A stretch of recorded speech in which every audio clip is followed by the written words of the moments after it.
ewaffe nze musiru ewaffe nze musiru kye kintu myakira evajje ne mekulabikanga musiru. Yeremaya yamaze nakkiriza nti alina okusoma. Gwe ne bw'onompaana amagezi gaffe ye Yesu ffe twasoma. Nkemye ne mukemaakema nga alaga nti yawulira comments zammwe n'okuwabulwa kwa mu mwana n'amuleka ku ssomero yogayoga ssebo tonkuteeko mu bugalo. Sizalawo eri tebakwata bugalo.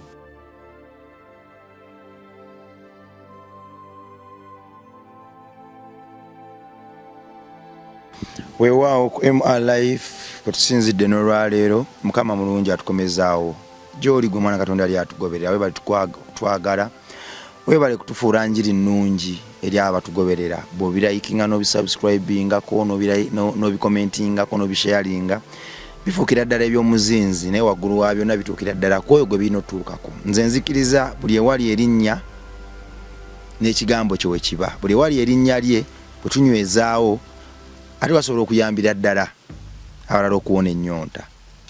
Amanya mapita Rima Sam oba Metanikula Bongo nkomyewo ewa legendary musanze feelings ziri mixed musanyufu munyiivu tugenda kutuuka waawo let my people go campaign je tulimu tujjala Bonchari Foundation onde kitwale Kamengo gwalina kyonna ky'olina tukwatireko tuli ku kiyungu twakitandise toyi twagimala wadde nga finishing twamulindamu ennyumba room emu twagimala plaster wadde nga finishing twagirindamu room ey'okubiri enkokoto temuli plaster. Ebyo byonna tugiyingirirawo tetta ekitta kwe kugibaamu nga teyina mabaati waggulu n'amadinisa ku baana abato kiba kyabulabe.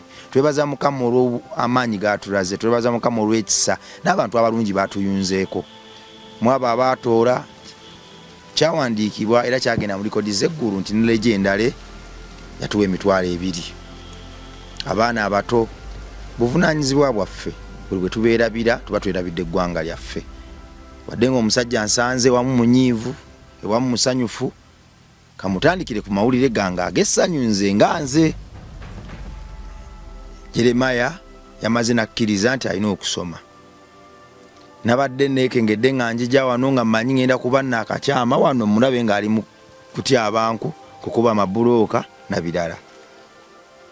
Naye nkemye ne mukemaakema nga alaga nti yawulira comments zammwe n'okuwabulwa kwa mu mwana n'amuleka ku ssomero yogayoga ssebo tonkuteeko mu bugalo. Sizalawo eri tebakwata bugalo. Mukama waffe Yesu Kristo yeebazibwe. Amina ssebo. Tugwa mu kafuba ka mukyala tali wuwo kati ak'omusajja kumala ogwamu bw'otyo alenko yozaayoza okuzibuka amaaso kuba wali weekyaze omwana ate n'abantu bagandikire bakitokakkana. Nvaako era nvirako. Yaweereza message n'agamba wa school fees badde zibuza asala amagezi naye papa ina amagezi.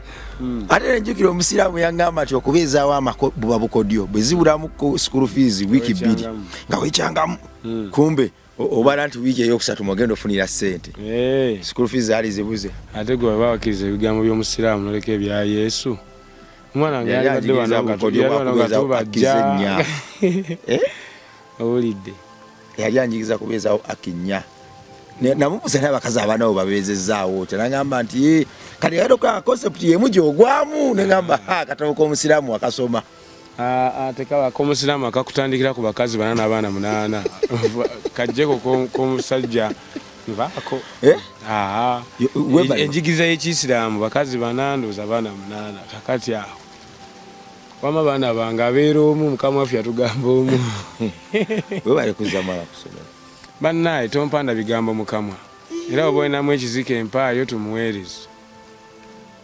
Yazzeeyo.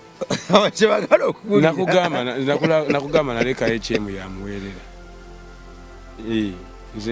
Watondo walira ddala. Nze njagala ajje. Tufaana ntondo. Olaba bampale ne posta wano yagenda kola ku show ali live band. Busega mpisewo nga bakutimbye ebitiibwa mu bakawagiririza. Naye kati sina promotinga posten senga mutabani wange ali wane senga abitema. Tugenda giteekako eno program ebeere. Ebyange kati Mukama yabikola toteeka kuno. Era n'ensanga otadde kuno. Ntondo waziigira wakireva.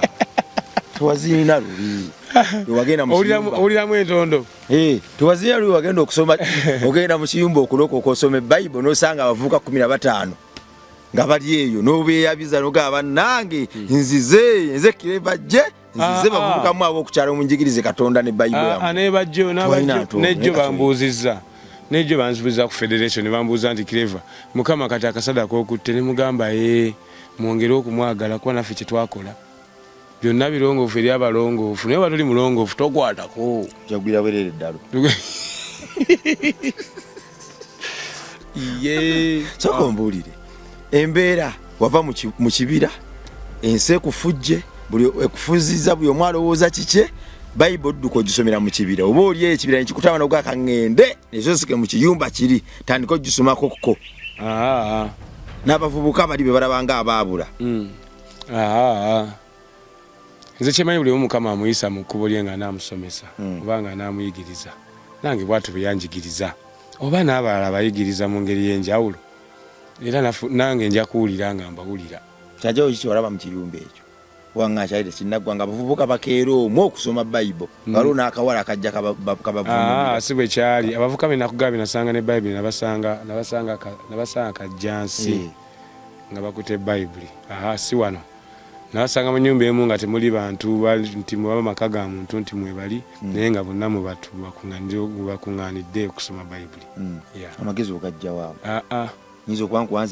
gwe ne bw'onompaana amagezi gaffe ye Yesu ffe twasoma ekyawandikibwa kigamba abaana b'oku nsi basinga abaana bakatonda amagezi kati ompaana amagezi agange gali mu Yesu nze ngambye amagezi gakujja eri tewali neoyingira mu kiyumba. Ewaffe nze musiru ewaffe nze musiru kyekintumya Kirevajje nemekulabikanga musiru. Mukama ge magezi gaffe yatutambuza bwe tutambulira bwe twogera bwe tunyumya bwe twebaka. Bagala kufuna bubi tebasobola kunfuna bubi kubanga ekyanikwa kikutegeeza bulungi nnyo nti amagezi g'ensi bwe busirusiru eri Katonda. waliwo message nasomye olinaga nti naye Kirevajje abasumba bakola ki? Anti kakati abasumba Mukama waffe yatuleetera abasumba okubeera nabo nti abasumba bagenda abasumba bakoma ku Mukama waffe omusumba katulina omu ye Mukama waffe Yesu Kristo. Tutamuyigirize bantu n'abaana bategeeza nti nno Omukama waffe ye Yesu kigenda kubeera nga kibeera bwe kityo nga abaana bamanyi nti ku nsi kuliko abasumba abatulina okukola ki okugoberera. Naye Mukama waffe agamba atya nti ekyawandiikibwa omwana w'omuyigiriza ebyawandiikibwa omwana w'omuyigiriza Yesu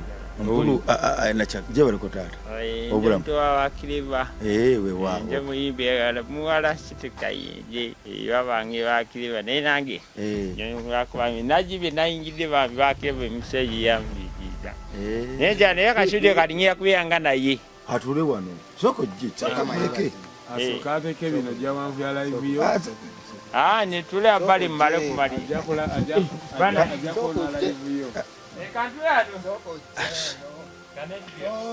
ekyalo kyonna kijja wano mpozi atuule eri atule wali nno ekyalo kijja kuwuliriza kigambo kati papa kimala genda gwe otule wali ye muleka anonye watule bye good wale kuba mutuuze mulungi ku kyalo kuba abantu wenazze wano nze sikyali mulungi nze mu nsi muno naye kati ngoberedde abagamba nti babi buli bwogamba nti oli mulungi nga bakumala ssente mu nsawo buli bwogamba nga oli mubi nga bakuwa emirimu ng'okola ebintu byensi webiri abalungi babonaabona bubonyi ye kubanga ti Mukama waffe yatugamba teri mulungi ku nsi okugyako Mukama waffe. Etteeka litulina ku nsi kwagala muntu munaffe nga bwe tweyagala so si kumusinza tewali kuwasumba era kyekyo bwe muyita Mukama waffe nemwerabira Mukama waffe owaddala. Abantu batendereza nnyo abasumba be basinza kati kyekyo ndabyeko omusumba awo ku TikTok nga yambadde skirt nga bwayigiriza naye byonna Mukama waffe yagamba biribaawo wakati w'okumala okubulwa amagezi n'okubulwa ekigambo ekituufu kyekyo. Noli omusumba nga agamba nti bannaffe natukungane ku lusozi ffenna bwereera abakyala temugira mu mpale abakazi mujje mu buleega kati ekyo tebikyatutiisa kubanga Mukama waffe yabitulabulako nga bukyali nti birijja biribaawo kanaffe tubiraba leero tulabanga ekigambo kya Mukama kiri mu kutuukirira. bwereere basumba bali mu nsi kyabo mbawulira muno mu Uganda, mbawulira mu Uganda muno. Kakati bwevayo n'ogamba nga oyogera mu kitiibwa ky'obusumba oluyanga bw'oga nti abayimbi banyi banjaga naga nti ate badokita n'abayimbi badokita aga badokita nabo babeera bayaga oba kifunye bulungi munnaye.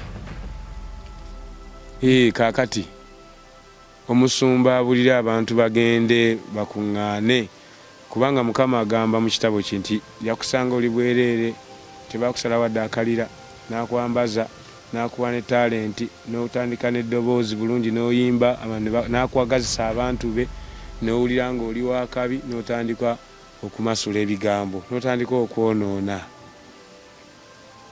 oba ompulidde bulungi nti kati olwo n'otandika okwonoona n'olabira ddala obuswavu yatandika nga talina ngoye nga yafuna engoye ate kati ayogera byabwere owulidde. Kakati omusumba oyo ayigiriza bw'atyo tumutwana basumba bonna bonna nga bakyeyita basumba kuba Mukama waffe omusumba ye omu bw'ati bw'aba tubuulira owulidde akuyigiriza nti ayina essaati ebbiri aweeko munneemu atalina. Katonda agamba abasumba bano okujja nga bali bwereere nga bali mu buleega nga tebali mu mpale. Omusumba oyo mwatulira mu basumba bonna sagala muyita musumba ekyobuyigiriza tekimusaana nti muyigiriza waffe ye Mukama musumba nedda nga bwe namukulabulako luli nti oyo w'omuddungu agaba buli kimu byonna byamuweebwa naye amazima tegali mu ye kuba singa yagabulira abantu. Ffena tulina kuba batukuvu kama what may ffena tulina kuba batukuvu kyekyo. Owomuddungu gwe mwana Katonda atalaba gundi yaffe yaggwa owomuddungu sitaani yakema Mukama waffe kumuwa ensi yonna bw'anaamusinza amayinja gakwate gafuula omugaati. Owomuddungu kati abasumba abamu okusinziira ku papa nze engeri gye mufunyeemu bandibanga abagabirira yoyo owomuddungu ayinza bayi taata waabwe ye taata we nga si ekitaffe oli kubanga kati ga amazzi olaba wakacupa akatono ng'anoonya amazzi g'omukisa ate nolaba n'omukyala aleese ebidomola 2 nga naye anoonya amazzi ga mukisa. so nga kandibadde kakininga kamala bumazi anti gonna mazzi naye ndaba yabo aleese ekidomola ekino aleeseyo akatono aleeseyo akagiraasi aleeseyo akaki omuceere ogw'omukisa n'owulira n'ekyokulya nti bannaye Mukama yagala tubeere batukuvu ffenna teri apaana. Ogamba ebiseera ebisinga sofa kye naakategeera nti amaanyi ge tumala nga tugateeka ku basumba okubalaba nga bakamala byonna tugamba nga tugateeka ku kitaffe yatutonda era nga tusaasaanya erinnya lye n'ekitiibwa kye naddala ku kigambo kya Katonda kubanga bw'agamba nti nno tusooke tunoonye obwakabaka n'obutuukirivu olabye n'atwongerwako awo aba akiggadde abakulabirira oyo omwana gwe waze naye kati ogenda kulaba owulidde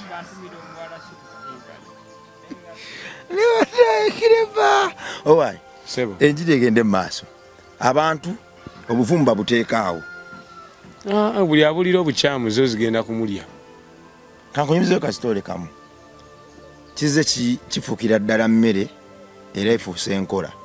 Abantu okulaba bannaabwe ku miryango gya chachi ne bagamba nti gwe toyingira chachi oddugala. Nange bakinkolako edda nga nkyali kaana kato nali nsitula ku street binyinga mpulira Katonda yalina okuddamu essaala zange ngenda ku chachi gwe nasanga ku mulyango n'aŋŋamba nti gwe olaga wagenda eri ogenda onaabe okome mu nyumba ya Katonda. Alina amagezi awulire n'alina okutwawulire omwoyo kyagamba ekkanisa bw'oba tusoma kigambo kye tosobola kubako kyowulira. Owulidde sijja kuba machachi sandi kube basumba naye kulwa ekigambo kye kikufoosinga okuba ng'olina okukyogerako. Kuba bwekityo bwe kiriba emirembe n'emirembe Mukama agenda kujja eri oyo amukoowodde tagenda kujja eri nsi kitegeeza egenda kubeera bwetyo. Gwawulira eddoboozi n'oggulawo n'ayingira ewuwo okitegedde kuba kati kizibu ensi yonna gigamba mwena mugguleewo Mukama ayingire. Kuba Mukama waffe yatugamba bamubuuza kiri bakityaggwa okudda eri ffe okudda eri ffe obutadde eri ensi. Mukama yati yasabira nsi yasabira abo bamwagala.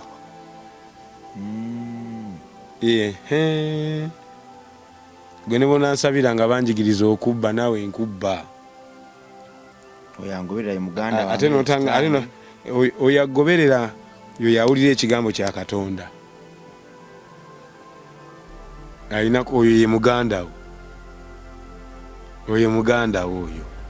Awulira ekigambo kya kuba wa Katonda awulira ekigambo kya Katonda. Kati oyo ye wa Katonda. Oyo awulira ekya okutuka oggule. Oyo ye muganda wo. Enfaanana ina kyekyusa. Era ina bingi. Abakikolera mu nsi by'ogoba bannaabwe mu makyaki ne babalengezza. Ndowooza Mukama waffe yandize mu masuuti okujja tuwulira ebigambo bino. Osanga yandigidde masuuti ndowooza ojja otuwulira ebigambo.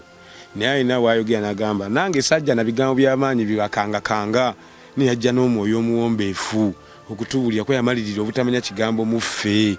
Kati olwaleero abantu ffenna tulina okusoma ekigambo. Naawe woba okiwulidde okiyigirize mutabani wo. Omuyigirize y'empisa gy'owulira Mukama akuyigiriza mu kigambo kye. Tujja sisinkana mutabani wo nga tussa kimu. Nga tussa kimu. Nabaddeko gye wa muzeeyo ku sayiti. Manyi tuli mu kumaliriza nnyumba ye. Naye mukwano gwange Tayiga Brad yaŋŋambye nazze eno ng'olaba abaana bagamba bafukamira babuuza Tayiga Brad bafukamira mubuuza. Ekyo takirabangako. Ye abadde mu kibuga alaba mu kibuga bayisinganya bayita buyisi ekyo kyakomerwaabwe mu kyalo. Okiraba? Naye akati ate bw'agenda kendo mu byalo gy'asanga abaana bafukamya ne babuuza nga ne Tayiga ne bambi awulira bamubuuza. Kitegeeza mu kibuga nga batalamusa baba omukyala abayigirizibwa basangayo nga bakola ki? Nga bali ku mpisa eyo. Kati eno ensi yo faya yayo yatandika dda. Bw'otamukkiriza gumaze okusinga ate tolina gy'oloopa. Owulidde? Omu agamba yamukkiriza n'abo bagoba abantu olw'empaana zaabwe mu makyaki nabo bagamba gwe basinza. Kawaayiro kyakali mu Bayibuli agamba nti abayonjo bokka be bayingira mu yeekaalu yange. Tuyinza okubafa abafuna obubi nga bo balina we bayimirira. Nze sisobola kuboogerera. Nze kyenjogera ye Yesu kyayayogera. Osinza Katonda omweru omwagaliranga ddala. Kali nabo balina bagamba kitaffe yagatubeere batukuvu. Buli mulokole atandika atya okuba omulokole nga tannakkiriza kuba omala kukkiriza na mutima oyatula nakamwa n'olyoka olokoka. Kati obanga ddala walokoka nga tewakkiriza walokoka otya? Walokoka bulokosi tewakkiriza tewayatula naye walokoka wayingira buyingizi ddiini nga ayingira obukatuliki. Wakale bukkiriza n'oyatula n'obatizibwa n'ofuna omwoyo we mpulira nga oba omazeeyo kati genda okole emirimu gy'okuba alinaabo. Bwe ntyo bwe mmanyi. Kati bw'oyigiriza obulala Mukama waffe tasiima. Naye nga ekigenda kuvaawo baba bwekyo bwe kigenda okuba. Kuba Mukama waffe yayingira mu kiwummulo kye teyawummula kufa. Ate yawummulira emirimu gye gyaggwa ku lunaku olwo n'awummula.